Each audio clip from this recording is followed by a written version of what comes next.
Shri Gayatri tours and travels Chardham Yatra complete travel plan. రాజకీయాలలో శాశ్వత మిత్రులు శాశ్వత శత్రువులు ఎవరు ఉండరనేది మనందరం తరచుగా వినే మాటే, వినిపించే మాటే. ఇది ఎన్నోసార్లు ఎన్నో సందర్భాల్లో ఎంతో మంది నేతల్లో నిజమైంది కూడా. నిన్నటి వరకు పొట్టుగా తిట్టుకున్నటువంటి నేతలందరూ తెల్లవారేసరికి ఆ పార్టీ కండువాలు కప్పుకున్న సందర్భాలు ఎన్నో ఉన్నాయి. తాజాగా తెలంగాణ రాజకీయ యవనికపై రెండు భిన్న ధృవాలుగా ఉన్న ఇద్దరు దిగ్గజ నేతలు నేడు ఒకటయ్యారు. ఉప్పు నిప్పులా ఉన్నవారు కలిసిపోయారు. వారే మాజీ సీఎం కేసీఆర్, మాజీ మంత్రి జీవన్ రెడ్డి.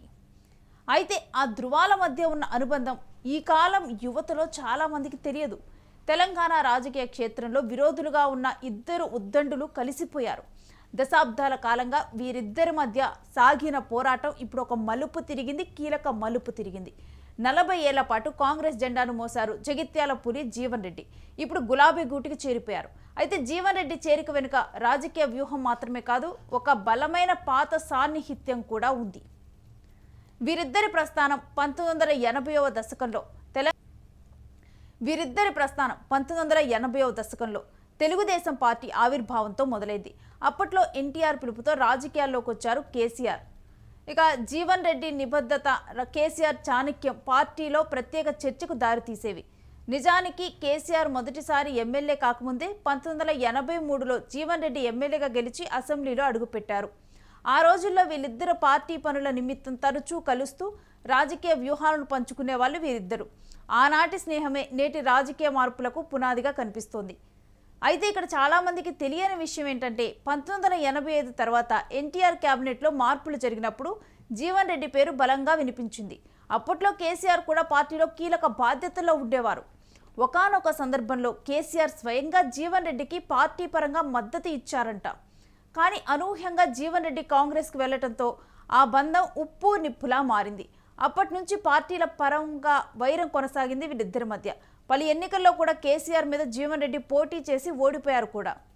ఇక తెలంగాణ రాష్ట్రం సిద్ధించిన తర్వాత చూద్దాం. 2014 ఎన్నికల సమయంలోనే కేసీఆర్ తన పాత మిత్రుడికి ఆహ్వానం పంపారట. టీఆర్ఎస్లోకి రండి, జగిత్యాల చక్కెర కర్మాగారం పునరుద్ధరణ బాధ్యతలు మీకే అప్పగిస్తా అంటూ జీవన్ రెడ్డికి కేసీఆర్ భరోసా కూడా ఇచ్చారంట. కానీ అప్పుడు జీవన్ రెడ్డి విలువలకు కట్టుబడి కాంగ్రెస్లోనే ఉండిపోయారంట. ప్రత్యర్థి పార్టీలో ఉన్న తన పాత మిత్రుడికి కేసీఆర్ ఇచ్చే గౌరవం మాత్రం ఎప్పుడూ తగ్గలేదు. ఆ గౌరవమే ఇప్పుడు మళ్ళీ ఇద్దరిని దగ్గర చేసినట్లు తెలుస్తోంది.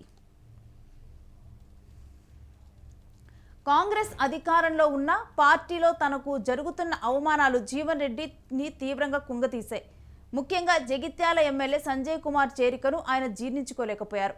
ఇదే సమయంలో కేటీఆర్ స్వయంగా జీవన్ రెడ్డి నివాసానికి వెళ్లటం అస్సలు మలుపు. కేసీఆర్ నాయకత్వంలో పనిచేయటం ఆనందంగా ఉందని జీవన్ రెడ్డి చేసిన వ్యాఖ్యలు ఇప్పుడు సోషల్ మీడియాలో వైరల్ అవుతున్నాయి.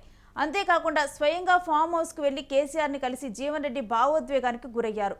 మళ్ళీ 40 ఏళ్ల తర్వాత కేసీఆర్తో కలిసి అడుగులు వేయబోతున్నారని తలుచుకొని భావోద్వేగానికి లోనయ్యానని సన్నిహితులు చెబుతున్నారు. అన్న మీతో కలిసి పనిచేయటమే దేవుడు. మళ్ళీ 40 ఏళ్ల తర్వాత కేసీఆర్తో కలిసి అడుగులు వేయబోతున్నారని తలుచుకొని భావోద్వేగానికి లోనయ్యారని సన్నిహితులు చెబుతున్నారు. అన్న మీతో కలిసి పనిచేయమని దేవుడే పంపించాడన్న అంటూ కేసీఆర్తో జీవన్ రెడ్డి అన్నట్లు తెలుస్తోంది. అంతేకాకుండా ప్రస్తుతం రాష్ట్రానికి నష్టం జరుగుతోంది. కేసీఆర్తో కలిసి పనిచేయాల్సిన అవసరం ఉంది. ఇన్నాళ్లకైనా కేసీఆర్తో కలిసి పనిచేసే అవకాశం రావటం సంతోషం అంటూ జీవన్ రెడ్డి అన్నారు. మొత్తానికి ఇద్దరు దిగ్గజ నేతలు ఒక్కటవటం మాత్రం తెలంగాణ రాజకీయాల్లో ఒక కీలక పరిణామంగా చెప్పుకోవచ్చు. అధికార కాంగ్రెస్ పార్టీకి ఈ పరిణామం ఇబ్బందికరంగా మారే అవకాశం ఉందని రాజకీయ విశ్లేషకులు అభిప్రాయపడుతున్నారు.